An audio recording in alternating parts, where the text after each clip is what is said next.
Deux nations nucléaires, séparées par une simple ligne tracée à la hâte en 1947, se regardent dans les yeux depuis plus de 75 ans.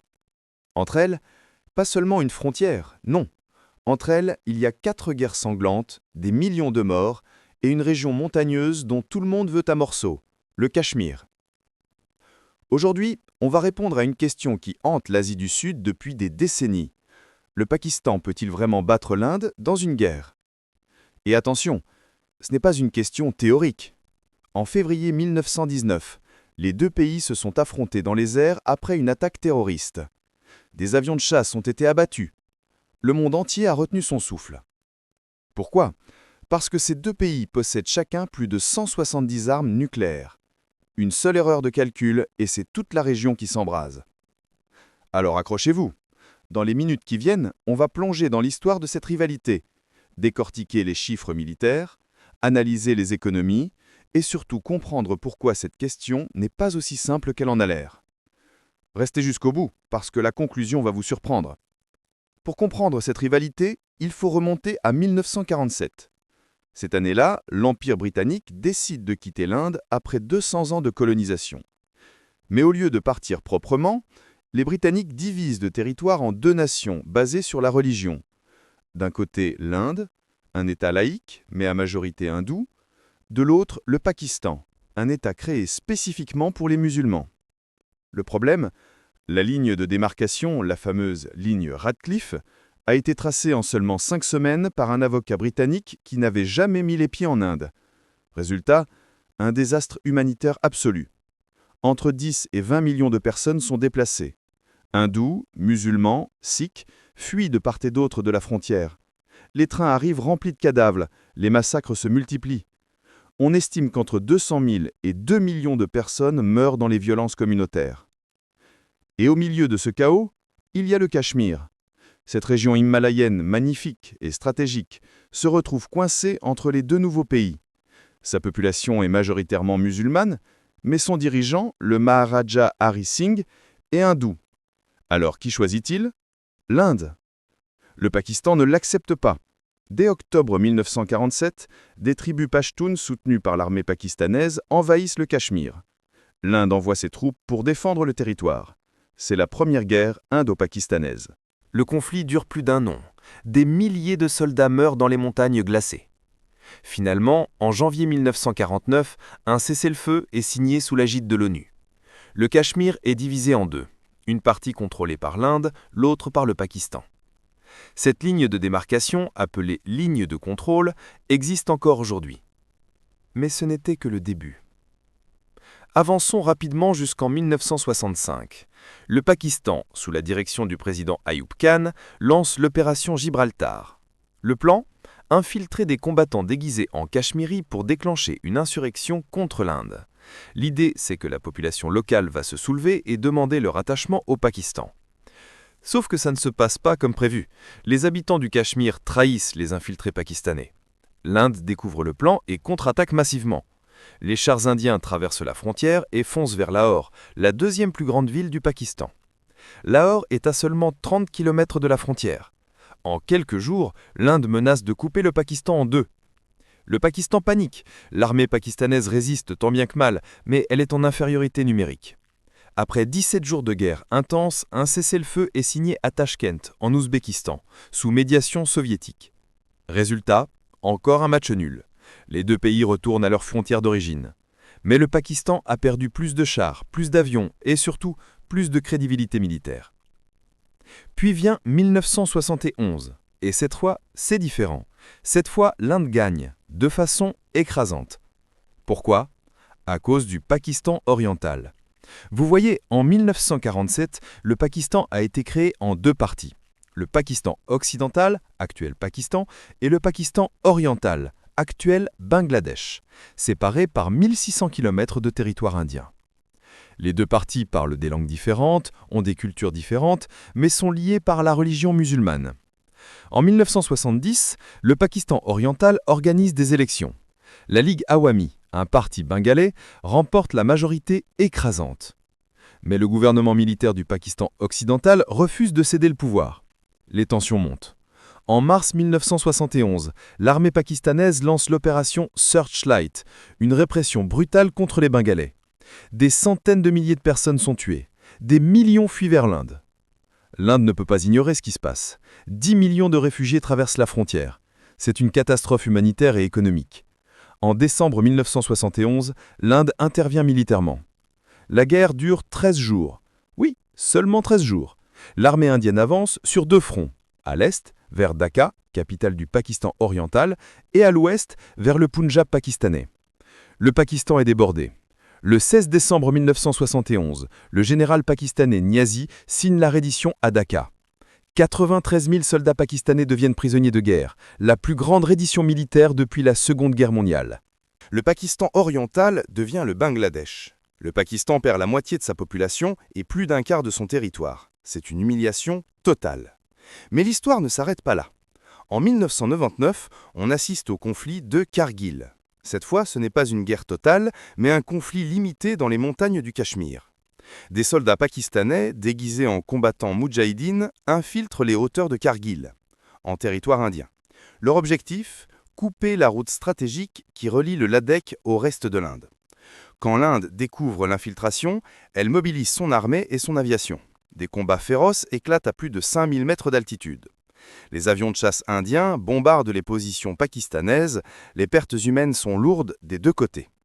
Sous pression internationale, notamment des États-Unis, le Premier ministre pakistanais Nawaz Sharif ordonne le retrait. Le Pakistan se retire, mais l'humiliation reste. L'armée indienne a repris tous les territoires perdus. Bilan des 4 guerres. Sur 4 guerres majeures, l'Inde en remporte 2, 1971 et 1999, fait 2 matchs nuls, 1947 et 1965, et le Pakistan n'en gagne aucune. Mais les guerres ne sont qu'une partie de l'équation. Pour comprendre qui peut réellement battre l'autre, il faut regarder les chiffres bruts, l'armée, les armes, les budgets. Comparons les forces armées des 2 pays, et croyez-moi, les différences sont frappantes. Commençons par les effectifs. L'Inde compte 1,45 million de soldats actifs, plus 1,15 million de réservistes. Le Pakistan, lui, aligne 650 000 soldats actifs et 500 000 réservistes. En gros, l'Inde a une armée plus de 2 fois plus grande. Mais la quantité ne fait pas tout. Regardons la qualité et l'équipement. Les chars de combat. L'Inde possède environ 4600 chars, dont des T-90 russes et des Arjun indiens. Le Pakistan en a 2600, principalement des Al-Khalid, fabriqués en Chine, et des vieux T-80. L'Inde a donc 1,8 fois plus de chars et souvent plus modernes. L'aviation, c'est là que ça devient intéressant. L'Inde dispose de plus de 600 avions de chasse, incluant des Rafales français, des Su-30 russes et des Tejas indiens. L'Inde domine dans les airs, tant en nombre qu'en technologie. La marine. L'Inde possède 18 sous-marins, dont un sous-marin nucléaire lanceur d'engins balistiques, le INS Ariant. Le Pakistan n'en a que 8, tous conventionnels. En cas de guerre, l'Inde peut bloquer les côtes pakistanaises, couper les routes commerciales et asphyxier l'économie pakistanaise. Le budget de défense. Et voilà le vrai choc. L'Inde dépense 81 milliards de dollars par an pour sa défense. Le Pakistan, 11 milliards. L'Inde dépense 7 fois plus que le Pakistan. 7 fois. Ça veut dire plus d'entraînement, plus de munitions, plus de recherche, plus de technologie. Mais attendez, il y a un élément qui égalise tout. L'arme nucléaire. L'Inde et le Pakistan possèdent chacun environ 170 ogives nucléaires. L'Inde dispose de missiles balistiques intercontinentaux comme l'Agni 5, qui peut frapper des cibles à 5000 km, ce qui inclut Pékin au passage. Le Pakistan a le Shahin 3, avec une portée de 2750 km, suffisant pour couvrir toute l'Inde. Qu'est-ce que ça signifie ? Que si une guerre totale éclate, les 2 pays peuvent se détruire mutuellement. C'est ce qu'on appelle la dissuasion mutuelle assurée.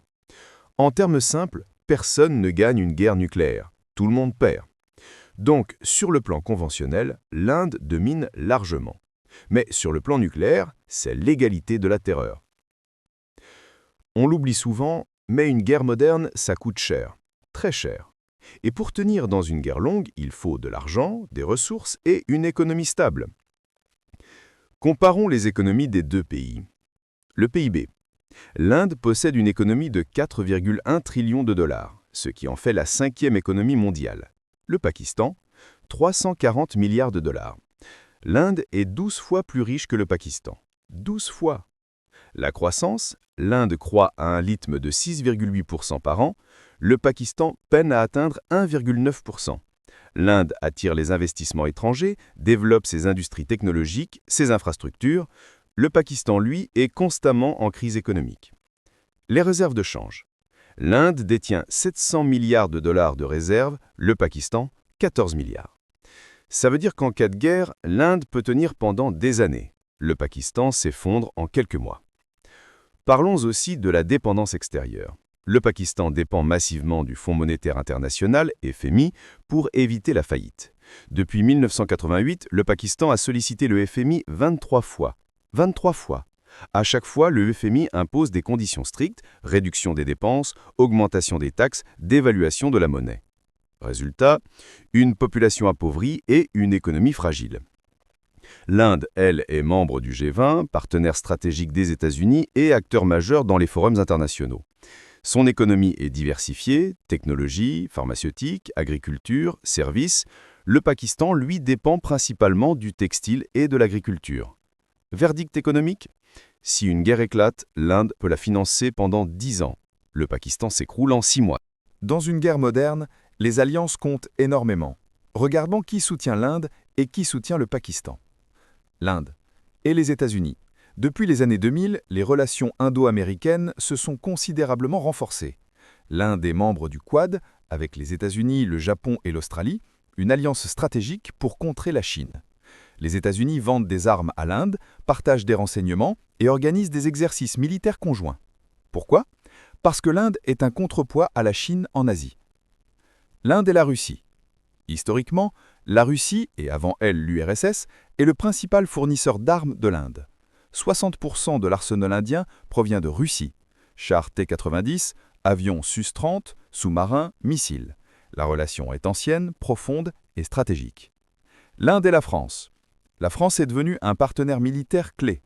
Elle a vendu 36 Rafale à l'Inde, des avions de chasse parmi les plus performants au monde. Elle collabore aussi sur les sous-marins Scorpène. Et le Pakistan ? Le Pakistan a la Chine, et c'est un allié de poids.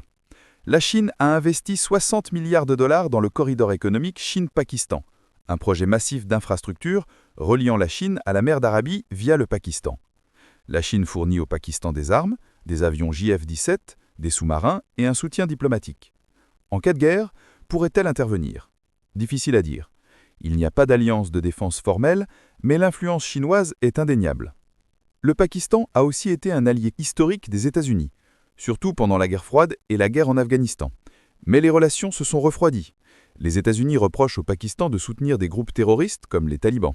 Résultat, moins d'aide militaire, moins de coopération. Le joker reste la Chine. Mais même avec le soutien chinois, le Pakistan reste en infériorité. Imaginons 3 scénarios. Scénario 1. Guerre limitée au Cachemire. Les deux pays s'affrontent uniquement dans la région du Cachemire, sans extension vers d'autres fronts. Dans ce cas, l'Inde a l'avantage. Pourquoi ? Supériorité aérienne, meilleure logistique et contrôle des hauteurs stratégiques. Le Pakistan peut résister pendant quelques semaines, mais ne peut pas tenir. Victoire indienne probable. Scénario 2. Guerre totale conventionnelle. Les deux pays mobilisent toutes leurs forces armées. L'Inde attaque sur plusieurs fronts, Pendjab, Sindh, Rajasthan. Le Pakistan défend tant bien que mal, mais est débordé.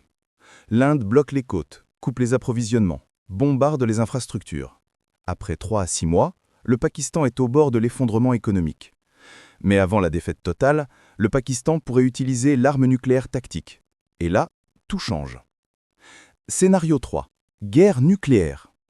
Si l'un des deux pays utilise l'arme nucléaire, l'autre riposte immédiatement. Les villes sont détruites, Delhi, Mumbai, Lahore, Karachi. Des millions de morts en quelques heures. La région est contaminée pour des décennies. Aucun gagnant. Destruction mutuelle. La réalité ? Depuis 1999, les deux pays évitent la guerre totale. Ils s'affrontent par procuration, terrorisme, escarmouches frontalières, guerre de l'information. C'est une guerre froide sud-asiatique. Revenons à la question initiale. Le Pakistan peut-il battre l'Inde ? La réponse honnête ? Non. Sur le plan militaire conventionnel, l'Inde domine dans tous les domaines. Taille de l'armée, équipement, aviation, marine et budget de défense. Le Pakistan ne peut pas rivaliser. Sur le plan économique, l'Inde peut financer une guerre longue. Le Pakistan s'écroule rapidement, dépendant du FMI et de l'aide chinoise. Sur le plan nucléaire, c'est l'égalité. Mais une guerre nucléaire ne fait aucun gagnant. Ce serait l'anéantissement mutuel. Comme on dit en Inde, un éléphant ne craint pas un chien, même s'il aboie sort. Mais attention, ce proverbe-là ne doit pas être pris à la légère, parce que ce chien-là possède des armes nucléaires. Et dans un monde où une seule bombe peut tuer des millions de personnes, personne ne peut se permettre d'être arrogant.